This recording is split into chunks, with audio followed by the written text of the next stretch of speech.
Eric Mwathe with Mwathe.com. Today let's take a review for Amazon's chart, which has been absolutely amazing since the lows here of 09. Stocks been pretty much on a straight uptrend, it seems like. But let's take a look at some of the lows since 09. A couple of things here as we study this chart do pop up. Take a look here at this movement below 50 and back above it, which is what I call uniform activity bounce. And so once you re-enter that 50 level, the stock is a buy somewhere around there. Here we came close enough to that 50 level but did not even get that far. We held the lows of 2010. Here you can see a nice double bottom for the lows here of late 2011, early 2012. And here we can see finally the closer it comes to 50, seems like a nice double bottom support around the 50 level for the lows there. And it's been straight up since then.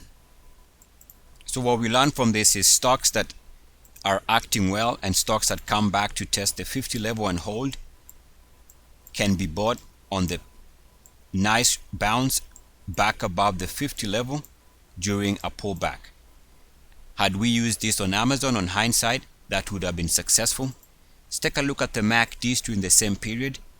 So we are talking about the pullback area since 09. We can see here on the MACD it went below 0 and back above it.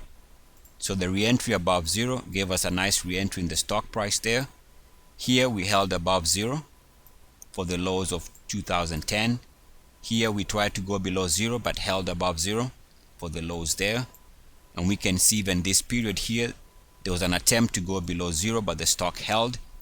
Finally, it clears that range and moves back above the 0 line on the MACD, which is this RSI bouncing off the 50 level.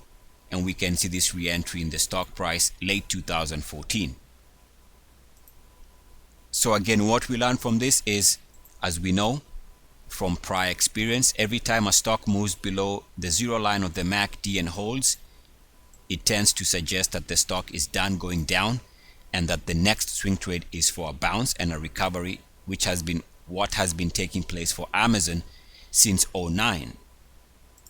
Now, one other quick observation, if we take a look at the default MACD, you'll find that we've had a couple of periods of crossover. There was a crossover here, and that was in mid-2009. And we know that crossovers above 0 tend to be more reliable. Here we have another crossover of the MACDs above the 0 line, which is bullish for the lows here. Let's call it sometime in 2012, and there was another crossover. This crossover was also above 0, and this was at the beginning of 2015.